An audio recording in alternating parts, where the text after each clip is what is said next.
Yeah.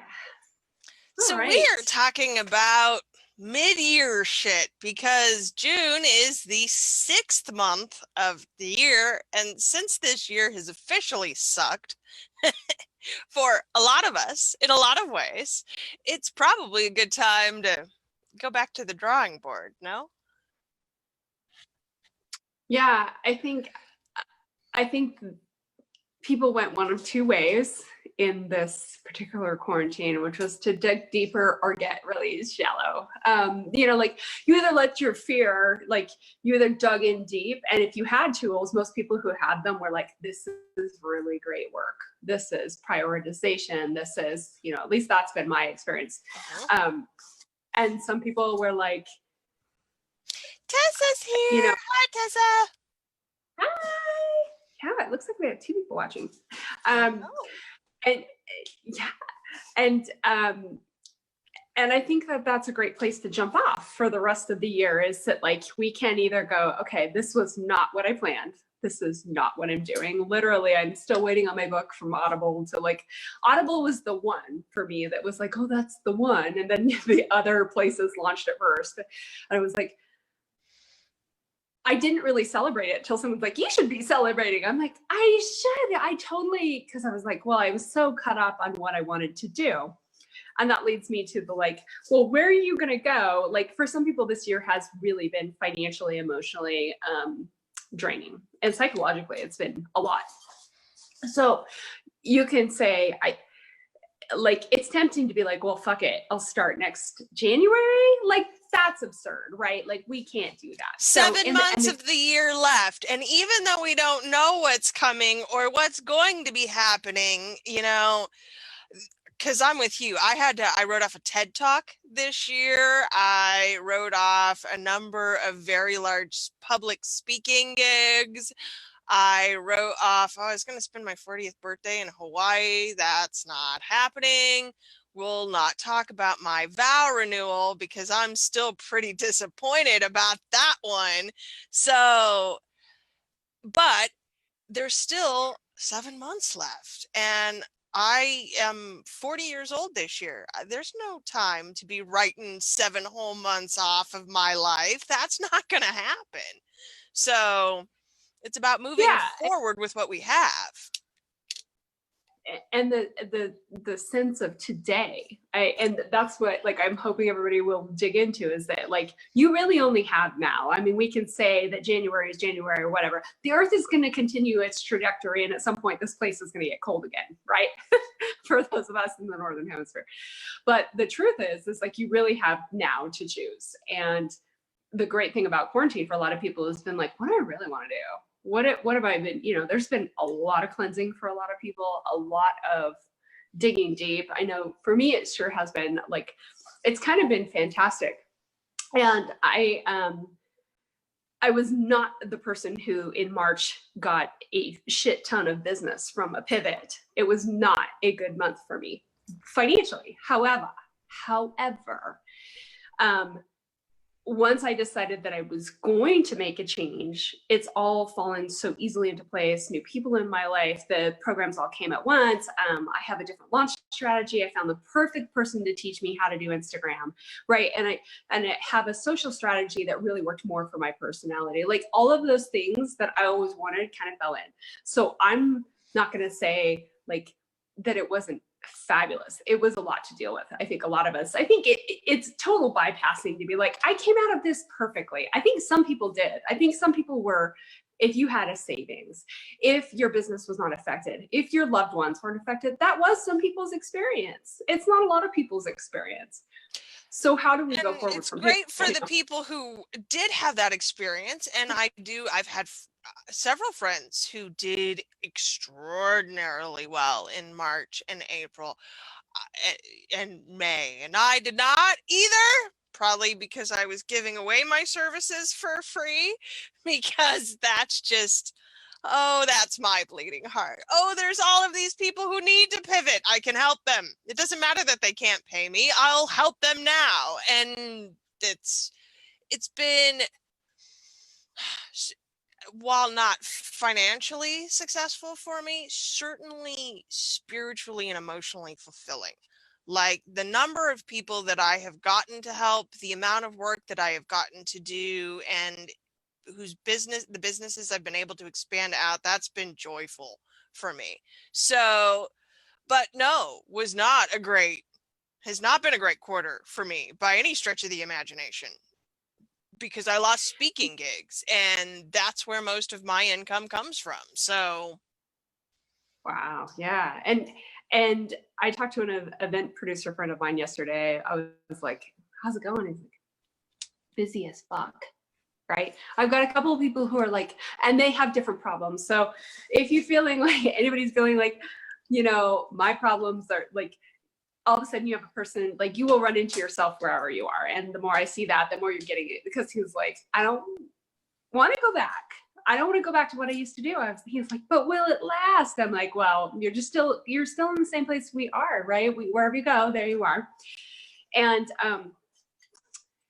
I also think it's a great lesson in being able to prosper in any time, because you can return to like what the knowledge is. And that's why, for me, when I had a couple of really dark weeks there where like we were scrubbing everything with bleach because my mom was terrified. She was crying, like she's terrified, she's scared. Because when they stopped travel, that was the moment for me where I was like, what is this? I mean, what does it take to stop travel and close borders?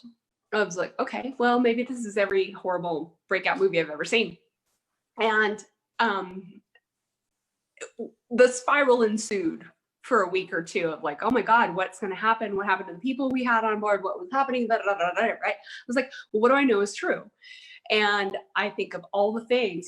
Anybody can think of all the things that you've already been through. Like, how did you get through it? And then you just keep leading like that. And if it didn't work, then that time I decided to drink for a week in Hawaii with my brother. Actually, we did do that. We got over our breakups by going really drunk for a week. I was like, it was fun, but we still had to come home and deal with it.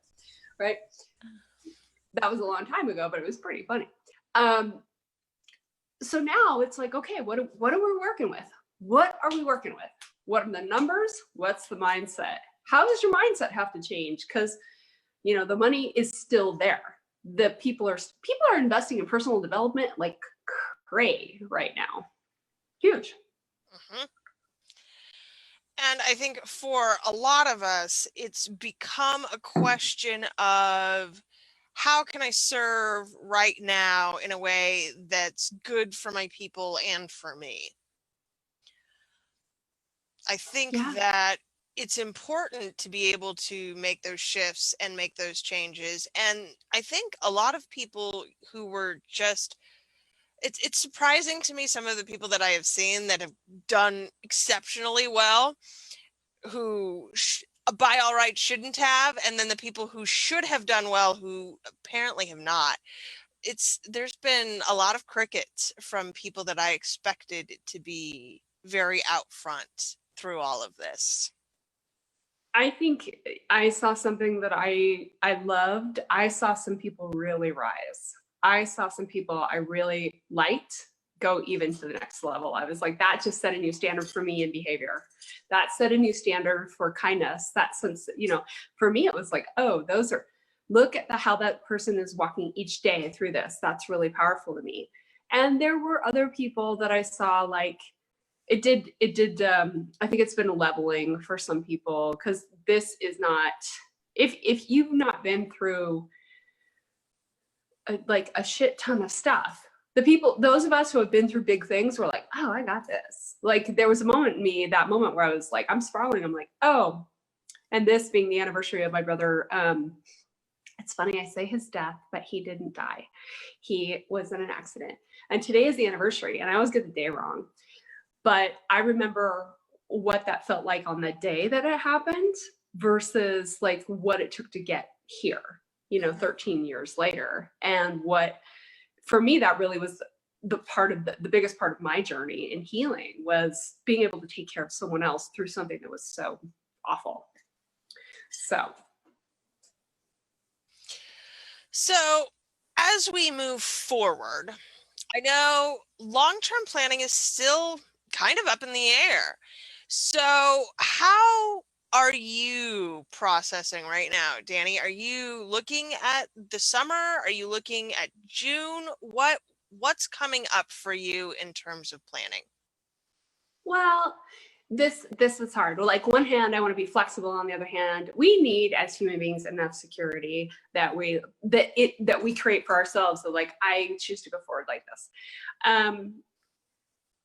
I've had so many, I feel like every time I make a little bit of a plan, I need to be open, because the information is coming in so fast right now for me on new things that I can do and offer, and what I, want to embody, and the programs, and how, like I said, I think just a week ago, I was like, I was going to do this thing one-on-one. I'm like, no, like, I mean, I want to do it one-on-one, but I was like, it needs to be a program. And it was just so obvious. And then the rest of it came. I was like, I'd love to walk through it. And I love doing the one-on-one, but the one-on-one would be different than doing it in a program. I'm like, well, how does that come together? And I was like, and then it was easy. And then it was easy to start selling. And it was easy. Like, I had to get rid of some of the ideas that I had. So I look at the summer in terms of what I want out of the summer. I want to go to the beach in June. I've been talking to the dog about how he's never been to the beach.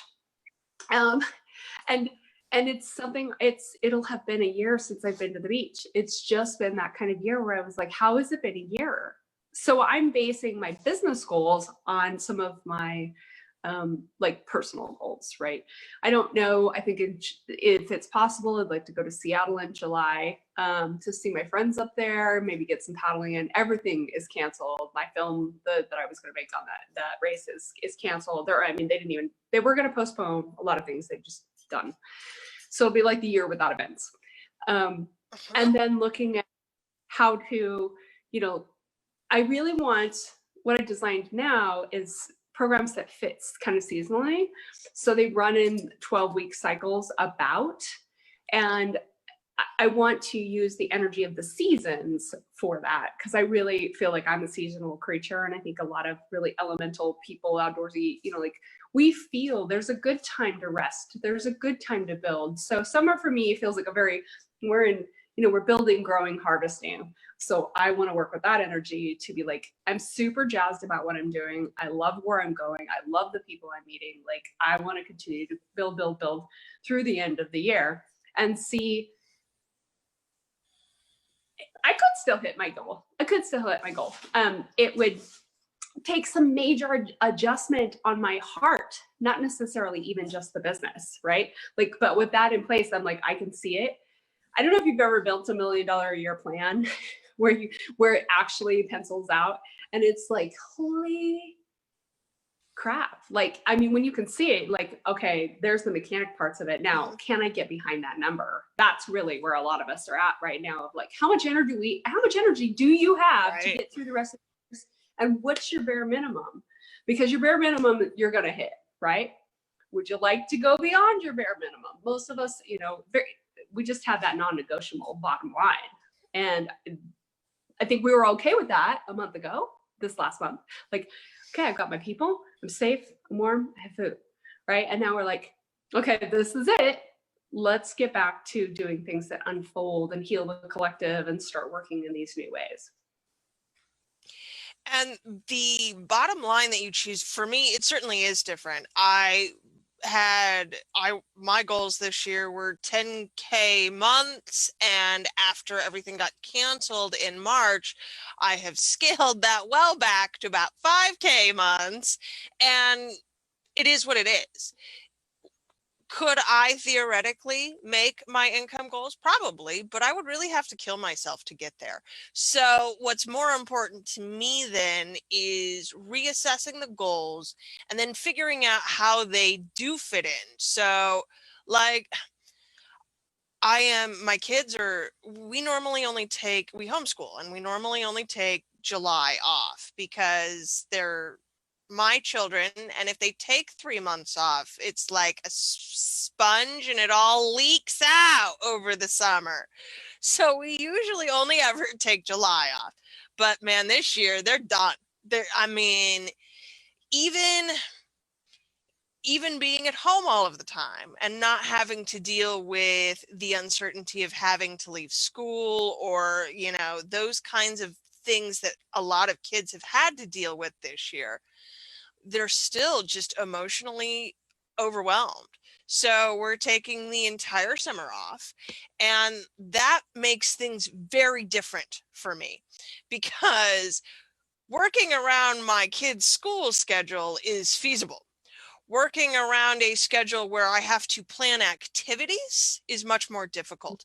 And so my work hours scale back pretty significantly come June, July, and August now, because my priority is not the magic number that I wanted to hit in January. My priority is making sure my kids get through this intact. So, and with sound mental health, that's a much bigger goal for me than figuring out the money. So the money has to come second. My goals have to take second fiddle to my higher goal of prioritizing my family. Mm-hmm. Yeah, and I think whatever is the goal, like I say, that I've never wanted to make money for money's sake, right? Money is the freedom. Money is the opportunity. And if it becomes something where I'm like, I'm dying, like when I was working 28 weeks a year, traveling, getting up on a plane, you know, leaving for work on a Sunday, getting up at 4 a.m. and going, like, I hated it. I was making great money and I had a beautiful life and everything, but it was like the grind. And I know that there's more to it, but I guess my summer, like right now, I'm just really deep in some mindset stuff, really, really deep. And that I've been bumping up against something for a while, numbers wise. Like there's my glass ceiling and I see it, and now I see it, and now I'm like, I'm going to blow it up, whatever it takes. Right. That's, I will take, like stuff. And I'm finding, I love this, that I am, more intrigued by people who trigger me. Like there's people who are like, wow, what is that? Right. Like, I don't think a very judgy person, because I'm very like live and let live or whatever, but please don't get in my way. I mean, maybe there's something to that, but like there's so much room for people to be who they are. But I've noticed that there's like if it really gets down, like what, I'm like, oh, I love that. I'm really willing to dig into that now more than I felt like, oh, I was choosing on alignment. And I think I'm good at that, is what I'm saying, is that I'm going to a whole new level of people that I hadn't noticed were annoying me. And particularly in this case, it's the 20-year-olds. And it's not because they're making like shit tons of money. And it's why. I'm like, why are you so, like, they don't question it. They don't question their deservingness. They don't question their worthiness. And I think Gen X in general, I'm seeing people my age are like, let's think about whether or not we should really be asking for all of these things. There's a lot more to that. So that's my priority. And then trying to contain the ideas of that I'm so excited about. It's like, there's so much, I want to do them all at once. And I want to do them right now. I'm going to tell you everything. And I, like, that part's fun. There's no satire going on at all. Yeah, no, I've moved forward to a Capricorn now, right? Yeah, okay. I've advanced. I'm gonna let you tell yourself that and feel better about it. Yeah, I mean, I love the Sag energy of like always wanting to grow, and then I'm cool with that. I'm cool with the evolution and letting go of the idea that it matters what people think. It was really hard to separate the social media in the beginning, because I was like, I don't understand. And I realized I was like, part of this is, here was that thing again of like, are people gonna, what's so-and-so gonna think? And then when I started voicing, oh, it's so-and-so? Oh, okay, well, I'll work with that. It's just got to be such easier. And, like now it's easier to talk about the things I really want to talk about. money has not been something I have been willing to talk about online my entire online journey. I mean, I'll tell people once in a while, and I'm all an advocate for artists making money, creative people making money, spiritual people making money.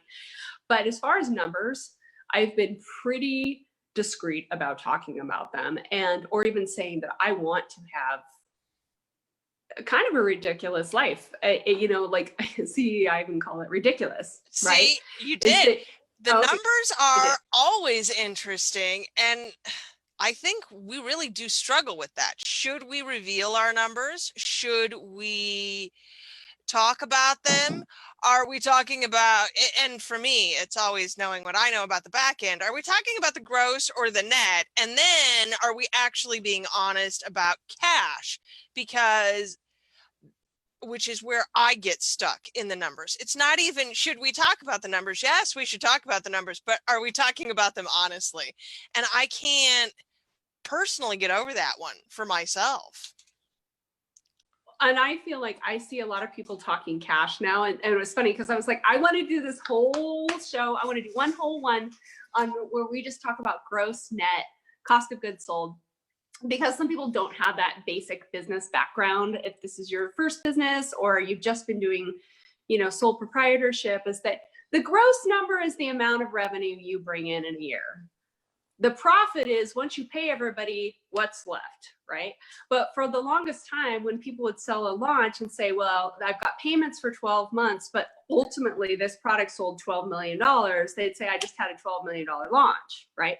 For those of you who they didn't. But they didn't. They might have booked like $500,000 in cash, like actual credit cards taken. They don't tell you the huge amount of returns that they have. And they don't tell you that they're now going to be making $300,000 a month for the rest of the year. That model has died quite a bit. Well, and they don't tell you how much they're paying out the affiliates, how much they're paying out the back end people, how much they're paying the copywriters and the funnel designers. And many of us work on residuals. So we're getting paid a percentage of all of those total income coming in. So when we say $12 million launch, it's such a lie. It's just, oh, yes. Well, and I love that people are saying I did this much in cash this week, right? And it would be, and they don't have to tell me. I mean, if I own a RV store, I don't need to tell you like, we made 15 million this year. We paid out our staff this much, or he's the old newspaper, booked 700,000 this year, paid 90,000 in printing, and the employees cost X, right? Okay, so no, we don't have to. But why? But I think I've reached a place where why don't we have those conversations more? If you go to a church, you know exactly how much money they are spending down to the fucking ream of copy paper, right? A church has to be budgeted out down to the penny. Why do we treat businesses differently than we treat our spiritual houses? We shouldn't. Well, I mean, I feel like it's my business, and I'm an honest person. The thing is, when we're talking about online, is some of those people are using numbers to book sales and they're not giving you the whole picture. Right. Not necessarily. I mean, it's great to hear I did this, and I'm like but okay, for example, I didn't know about this. I didn't know at all. I was like, well, oh my God, this person did I can't remember but then they did like $1 million, but they had spent, it was the Frank Kern one that we talked about, where they spent $250,000 to make 3. Like, what was it? I can't remember the numbers. The thing is that there's an ad spend that people aren't including. Most people, if you're at $1 million, chances are, and not everybody, some people really have great organic, but there's a lot. But mostly you're spending $250,000 to make your $1 million, and that's how that's working. Yeah, you're spending something on your ad spend to get people either into your program, into your lower product. And that's cool. You should just know that so that you're actually in better shape. Okay, so what are they taking home? What are they putting into their savings? high, expensive coaches are 80 to 150,000 a year, those really elite coaches. So they're paying for that. They're paying another person. And if you start looking at it as business revenue, right? When you start going from the sole proprietor, single person to you're looking at a company, right? That's where I think that 10,000, you can start ramping up so easily, because when you stop thinking I'm one person making 30,000, 40,000, 50,000, right? If I had a $1,200 day in the retail store, I was depressed. $1,200 day for me, I like that, right? But that's a decent day, yeah. That's a decent day. A $1,200 day in a retail store sucks, because I know that I just paid this guy, my expenses for the week are $2,000. If I have too many of these days, not everybody's getting paid, and this, this is gonna suck, right? I know that if this newspaper sales aren't 50,000 a week, right? There's not enough revenue, it's just your profit margin. And when you look at that, you can be really empowered around your numbers, because you're like, hey, I might be, because I think there's a lot of number shame for those sub 10 people, right? Do not feel fucking bad if you're making $500. You're making $500, 500, 200,000, whatever, not making money yet. God bless you, because you're trying. Well, and right? when we dismiss those numbers, we're dismissing actual people who are doing actual work at levels that they probably have skill for. So yeah, Tessa says she thought she was doing something when she spent $500 on ads. This coach that she follows spends $30,000 a month. So it's exactly that. Your ad spend should be exactly commensurate to what you need it to be. And when those big coaches aren't talking about their ad spend, there's this underlying, I feel like it's a lie. It's not a lie, but man, it's very disingenuous to say I made $1 million without saying how much money I spent to get there. And that's where we're so frequently at with cash numbers these days. Well, and I would love to know, because I think it slows people down on their journey to be like, oh my God, how am I going to do that? And it stops a lot of people from going live. It stops a lot of people because they think, well, I'm not good enough to do organic. And if they're not telling you, really a good blend of organic and then use Facebook as a lever. It's a tool, right? The ads are a tool. How are you using your tool? If you don't know how to use your tool, you're going to waste your cash, right? But when you know what's going on, and know where you're weak. I know that my social media is, because I want to do more Instagram, is not there. Hence, sign up for a course with someone who's really good at it, and someone who really, I love it, has success. I respect her. She triggers the crap out of me, in a couple of ways. That was the person I wanted. I don't want someone who's like, it's okay, you don't ever have to go live. I'm like, yeah, because I'll never go live, right? I need to go live more. That's just the end of the story. And then I also love that I am no longer posting 6 times a day, which makes me really happy. I'd rather do one really great one. And then the stories are fun. The stories are really fun, but I'm learning a lot. And I think, I thought I knew stuff. And so if you think you know stuff, there's always so much more, and things change. The thing is the social media changes. So I heard someone obnoxiously in one of the groups this morning be like, hey, it's so 18 months ago. And hey, it's so 18 months ago. And if that's old school, I'm like, well, you're right. It was a little, some of it was about something else. It was like, please don't print anything. And then called everybody over. Oh God, I read this post and it showed up in several groups.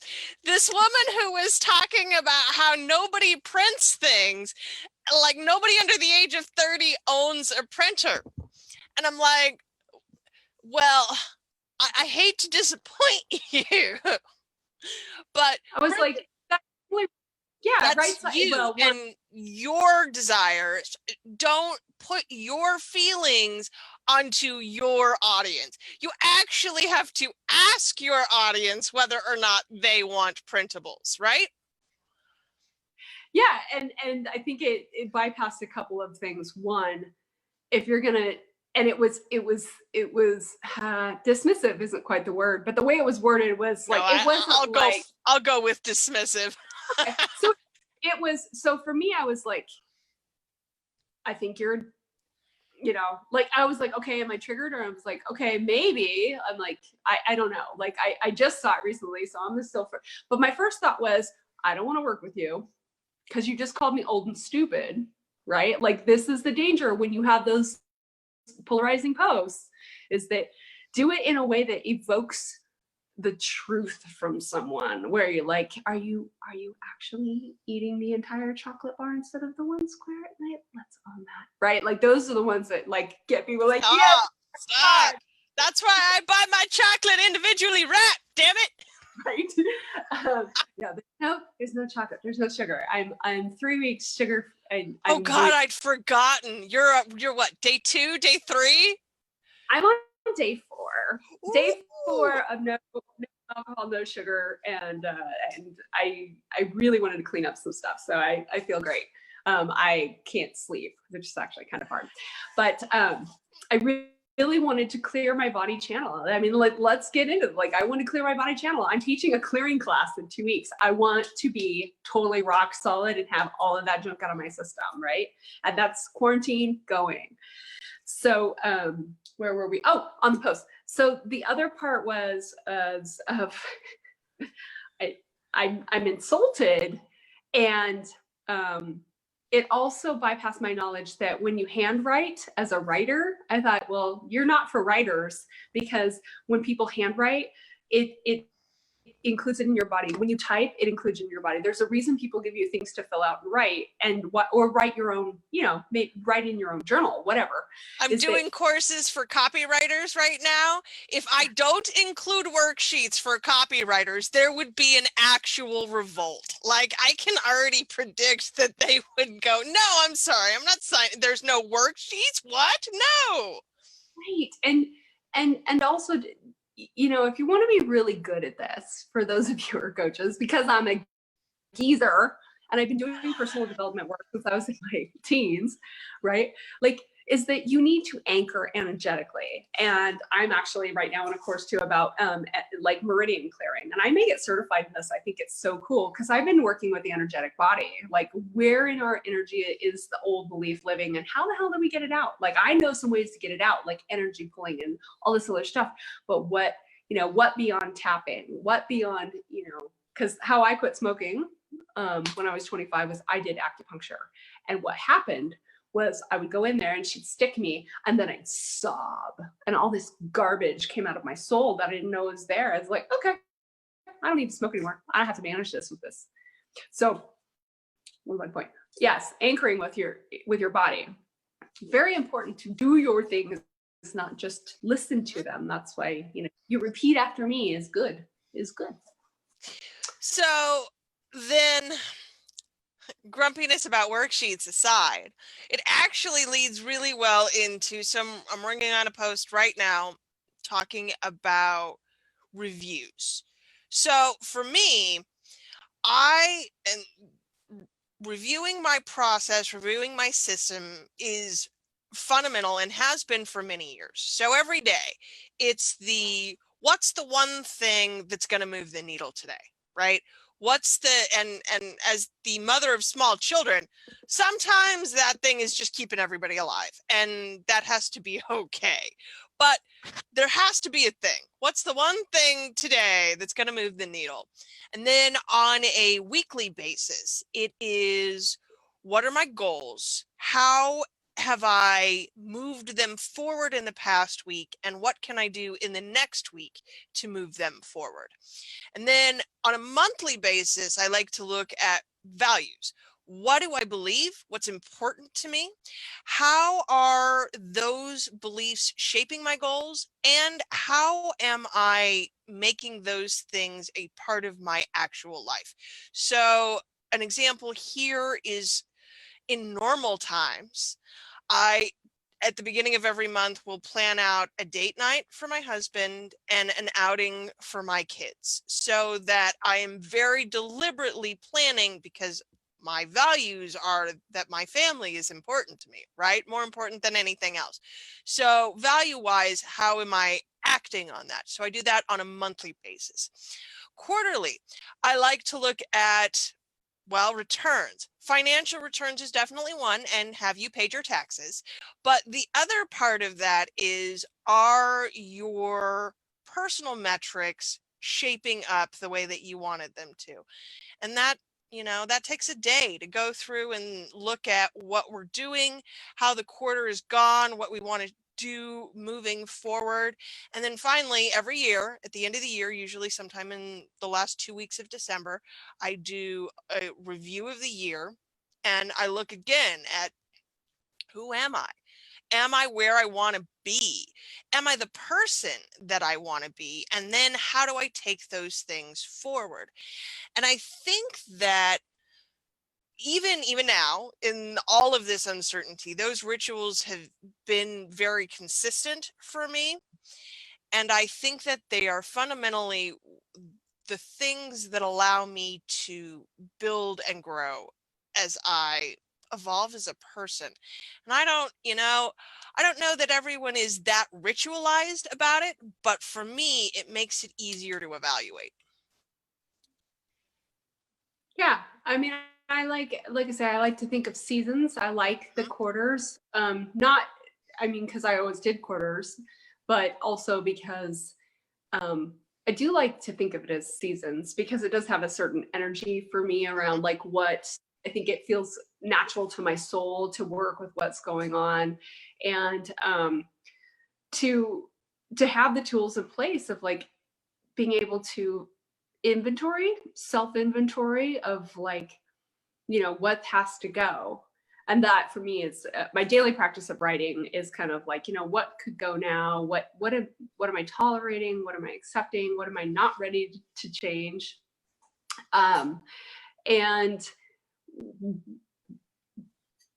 how's that looking? Like, okay, so for everybody that's on this and sees this in the replay, like if you didn't hit your goals, Corona aside, okay, well, maybe even not Corona aside, what were you doing?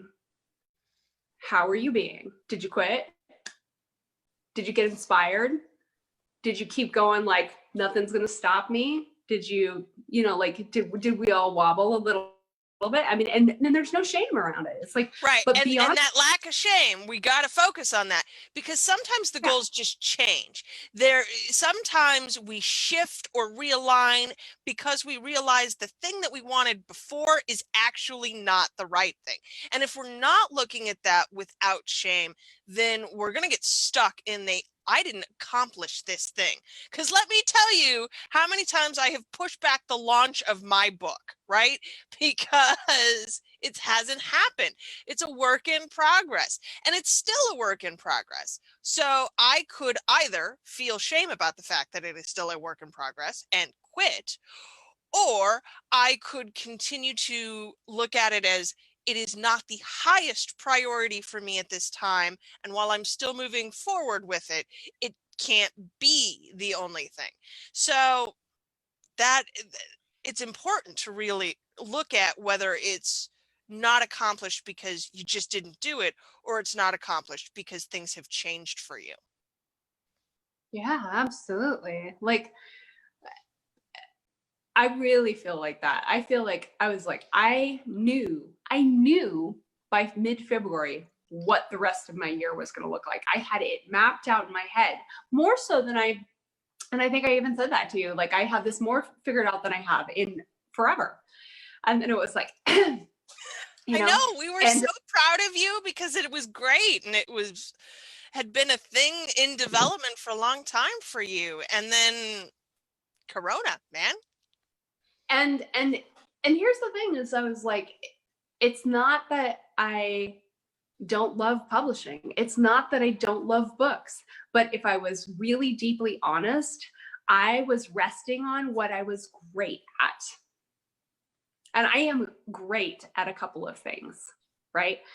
But I was resting on like, I'm going to do this because it's always worked. And there was a voice in the back that was like, okay, when we started talking about what does everybody have in common? When we started talking about Hydra, it's like, what does everybody have in common? Everybody is intuitive. Everybody is spiritual. Everybody has a big heart. Everybody is a little on the, like maybe needs a little tech help kind of thing. Like, but there was a theme, and I was like, the spiritual people. And because art and spirituality, in fact, all of my creativity comes from my spirituality. The deeper I go into that, the better it gets. My money making comes from that. If I am not aligned with something, it will not fucking sell. And I don't, like, I rejected this so much. I was like, but when I made it about other people so much, because you've got to define it, but it's also got to be something like, for spiritual people who are like recovering codependents, the worst thing you can do is sit there, because you're going to be really fucking good at figuring out what other people like. You're like, I'll do this, and I'll charge a tenth of what I should, and they're going to fucking love me. And when they don't, it will destroy your soul. Because at your deeper part, energetically, for some reason, it's harder to pull that shit off online than it is in real life. But it is. And that's why I've gotten so deeply into the moving out of the nervous systems, because I was like, that's not me anymore. Boom, delete. Boom. And then that pattern's just gone. And it's amazing to me how fast it is. And so that's why I want to teach more of it. I was like, we're our own worst enemies a lot of times. And only because we come from this deep place of integrity and always wanting to do well. And I don't think very many spiritual people really, really are good with their money stories. And I have finally owned that I want to make shitloads of money, more shitloads of money, like outside of what I've done before, so that I can teach other people to do it, so they can always be independent. And I was like, okay, so we'll start with the part that I know, and then it will get bigger and bigger and bigger. And I was like, this feels so good. It was so easy to, like, I wouldn't say that I dropped the publishing. It's there. I still own it, and I'm still doing it. But what I see and what I feel aligned to and what I'm needing and what's working and what's there is all the stuff that made that possible, the stuff that made it possible for me to get over my fear of flying, get over my anxiety, lose 50 pounds, like make more money on my own than I ever did working for other people. Like all of that came from the mindset, and that's rooted in my spiritual practices. And so I was like, all right, we're going with that. And it was the first time I really didn't question, what are they going to think? And I did, but I knew specifically, because I'm on top of my shit and I do my work, and I invest in coaches, and I've done a lot of mindset stuff, is there was no denying that it was like certain people. And I'm like, okay, well, do they hold the power? Do I hold the power? Right? That's just admitting it was like, well, that's ridiculous. But that's not something you do on a thing going around, well, I'm still trying to get my mother's love, and that's what we're doing. That's what we're doing when we're holding ourselves back. We're like, oh, I'm just going to be good enough to do it. Like, I'm just going to do it. And we tamp down the really crazy shit that we already know. You're fired up about this. But there's really special people in this group. Like, if you look around, everybody in here is really talented and gifted. And I feel like when I look at their social profiles, mine included, I am not shaming anyone, that throw a little more of your freak flag out there, because it's special and beautiful and unique. Sorry, I ranted there. But. No, but that's okay, because for me, so one of my personal challenges as the self-admitted hermit is that much of the work that I am to do in this world, and it's all over my chart. I have a bunch of shit in my 11th house. For me, it's about my network. It's about my connections to other people and my projects. See, so as much as I like working on my own and developing my own things, it turns out that what I had to let go of in that regard was control. Every time I find a new partner or a new collaborator, something is born for me. So obviously we have Hydra. I am getting ready to launch a class in the next couple of weeks with Autumn Tompkins, improv for copywriters. Like, I don't know where it came from. It's not well, no, I can tell you where it came from. It came from a random offhand post in the Copywriter Club. And we were talking about how improv is really great for learning how to get out those spur of the moment, quick on the go things that you got to do in copy meetings when everybody's asking, well, we need a better subject line for this. And I was like, well, you need improv. That's how I learned. That's how it all comes. And Autumn said, we should teach a class. And now apparently we're teaching a class. This is not anything that I birthed. But it's born of the connections that I am supposed to be making. And so for me, letting go of the control, letting go of the need to be in charge, and this is a hard one still for me. Like, man, other people don't run projects my way and they don't do it right. Like, can I be critical of all of the ways that this is not going to work? Yes, I can. Or I can let go and lean into the idea that improv for copywriters is going to be amazing. I'm very excited about it, to be honest. Sounds fun. Well, and yeah, I had a similar realization. For me, I was like,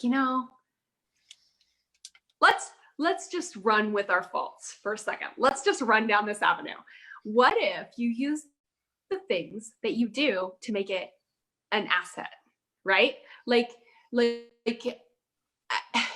if I'm an overgiver, and I was talking to someone maybe 5-6 weeks ago where I was like, I fucking love making money for other people. I struggle receiving. Like for me, like I have to, when I get payments, I pay my bills as fast as possible, right? And I was like, interesting. So look at that. And then it's interesting how money has been enjoying sitting in my account since I had this realization, because what I went is like, it's so easy for me to help other people make money. I really love doing that because we take the component out. Now, I'm going to continue to work on the component of me receiving, me growing, all of these things, right? But in the meantime, I can simply enjoy, because I would never put that on anyone else, right? Like, okay, so I can't help you because, I have this thing. Like, no. And it's not about other people. For me, the reason that I hate people is because yes, my heart has been broken probably one too many times, and it hurts me. And I reached a point a long time ago where I went, I don't need people that much. I have my husband, I have my children, and that's enough for me. But in fact, that's not working for me. And it took not working for me to see how much it doesn't work, right? You can't put that onto other people, but you do have to see what it looks like in your body and in your life.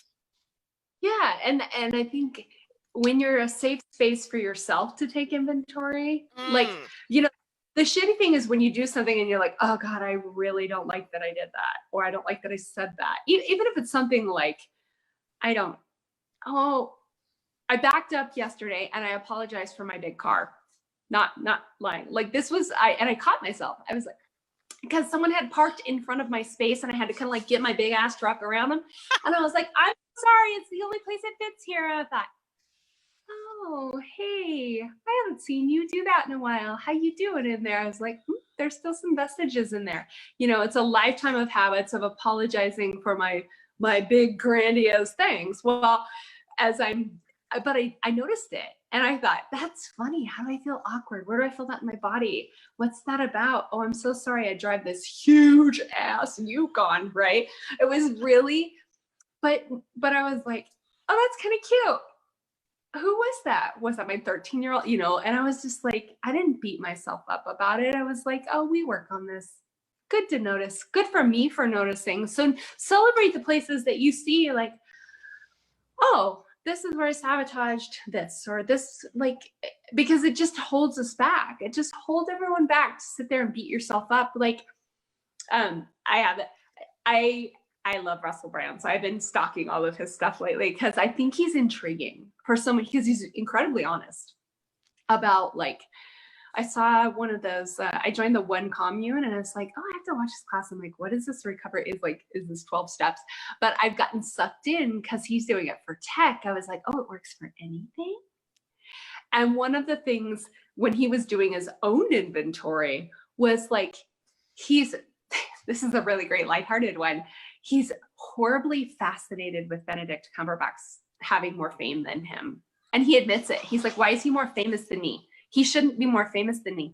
And it was great to watch him walk through an inventory because he was like, he does not like, that's really stupid of me. That's really dumb. Why do I want this? Like, I should be like, it was like, well, that's interesting. And I was like, oh, this is brilliant to watch someone that's that I really love. Self-aware, I have to say, especially from a celebrity. I agree. I really like Russell Brand. I can't help it. He's so controversial and so polarizing, and I love every second of his of what he does. Like it draws me right in, which is it's funny. Yeah, and your own development is like wherever we are, because the thing is, I'm going to tell you guys, like, I know for sure in this journey for me, it's not that it hasn't gotten easier. I just have better tools. Like right. I still have visibility issues. I still have, I still have all the same stuff I started with. It's just a different level of the stuff I started with. Like, how can you receive? When I'm in a class about this coach training. Anyway, it was like, well, what do you really want? And I put down the things I want. And then I was like, was I fully honest with that? She's like, what do you really want? I'm like, this.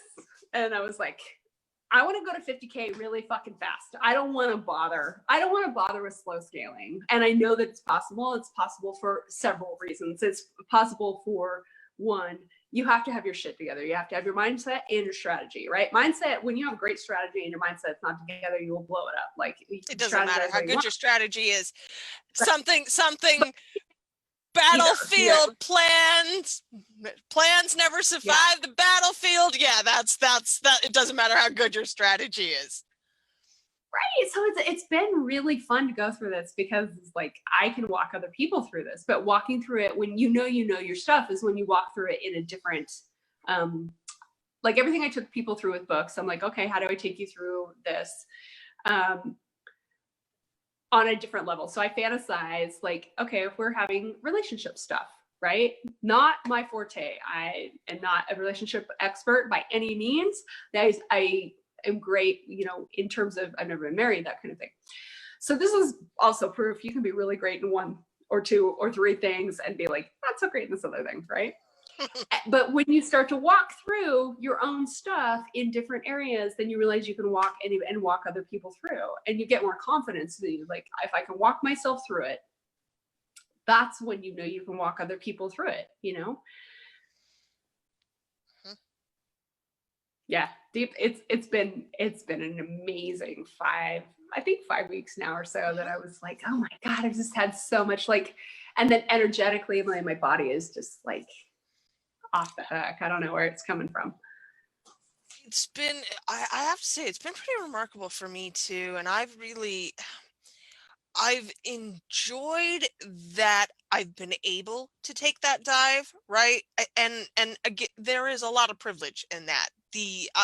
We both recognize and will continue to recognize the amount of privilege that I have had these weeks to not have to worry about whether or not my rent is paid, whether or not I have food on the table for my children. Those things have been taken care of. The car is still wanting. I still need the goddamn car, but the basic needs have been met. And as such, I've had the ability then to really pull back and see what I value and what's important. I was thinking about the car. I was like, yeah. Do you don't like driving though? So no. See, the whole bullshit around the car is I have to make the money for the car. I don't fucking drive. I hate driving. So there's all this energetic bullshit around me making money for the car. Oh my God. No, like I totally, so my thing of like, if I told you about my refunds, I shared my refund story last week. I was like, my soul says yes. And part of, I mean, yes, you know, we have the inner struggle of like, I don't want to pay this shit. I like, not that the refund was shit, but the circumstances around both of the situations were not good. And I was like, okay, I'm doing it. And is that ultimately we don't make money for non-compelling goals. Money itself is not very exciting. We make the money so we can do the fun shit. I'll tell you what, like, I remember when I was living in a little pokey apartment in Seattle. I lived above a garage in a beach house, a rental beach house. It was great. It was very simple. Like I was like, I have $500 rent. Was I flying first class? Yep. You know, like, did I have $900 shoes? Yep. Because I know where my priorities lie. I probably never said that out loud, but I did. Yeah. But I like those things, and I'm tired of apologizing, and I'm just not doing it anymore. Like, and I know that some of my people, I lost people off my Facebook in the last 2 weeks. I was like, oh, the number of people that have found themselves off my friends list in the last 2 weeks. Holy hell. But you're not wrong. I mean, I look at the goals that I wanted to hit for the money that I wanted to make this year. And because those things aren't happening, there is not a whole lot of impetus for me to make the big money that I should have wanted to make this year, because I'm not going to Hawaii for my 40th birthday. And yeah, I'm fucking bitter about it. And I'm not getting to renew my vows this year. And I'm really disappointed about that. And so much of what I plan to make this year was wrapped up in those things. Yeah. I mean, like, and the good thing is like, cause I feel that I was like, I took 50,000 out of my budget cause I don't need to make that for the film. And I was like, and because the film is the compelling thing to fill in the hole. Right. Mm-hmm. Like, you know, when I wanted this new place, I was like, it's how much? Wow. Okay. But I really love it. I was like, I'll do it. I'll figure it out. Right.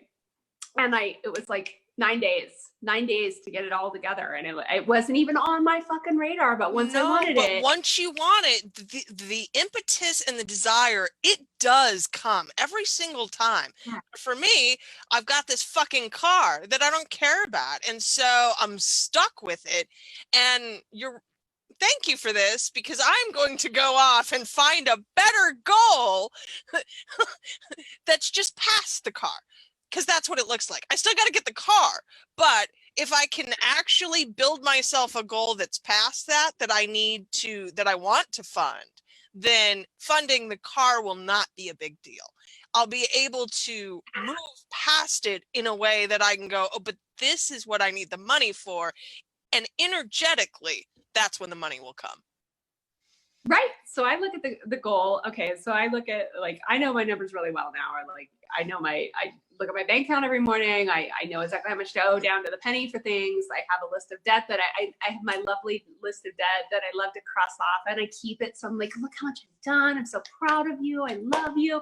But I realized, like, for me, my biggest goal when I started this was like, I just want to get out of debt, and I just need this. And I was like, those aren't really exciting me. Like, it was important when it was like dire, right? Like, and when you start going from struggle to like, what am I making this money for? I feel like, okay, so you need $5,000 a month to live. And then you're like, okay, so what's ever going to get me past that? You started like, well, if I had 10, what would I do with it? It would be super fun and ridiculous, right?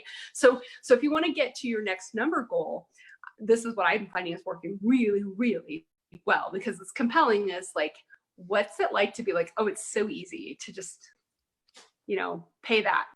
That's so easy now. And like, you know, I get extra couple $1,000s a month to play with.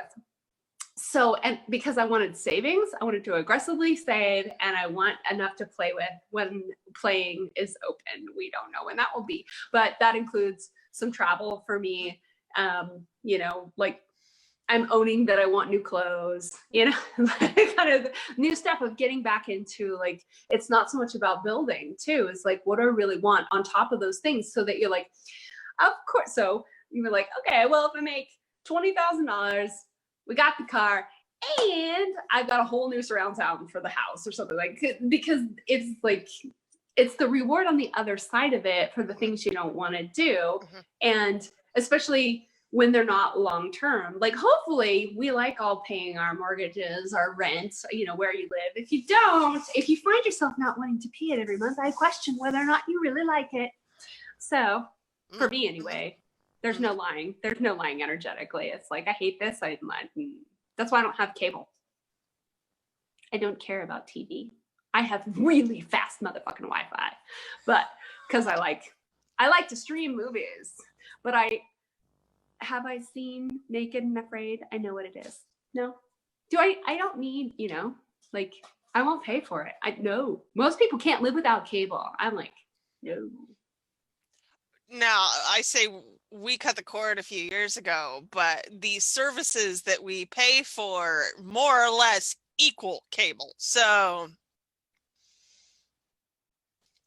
but you choose what you value, you choose your priorities, and yeah, I think that's an excellent place to leave it. So what then are you valuing for the remainder of the year?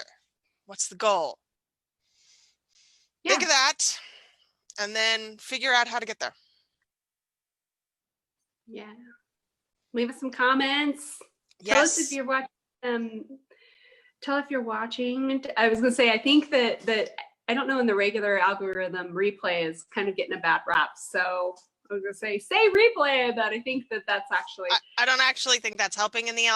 You're right. That's so 18 months ago, Dani. It is so 18 months. It's so Katrina Roof 2019. Oh my God. Right. And we're going to end it on that note. Y'all, thank you for coming or watching later. We will talk to y'all later. Bye.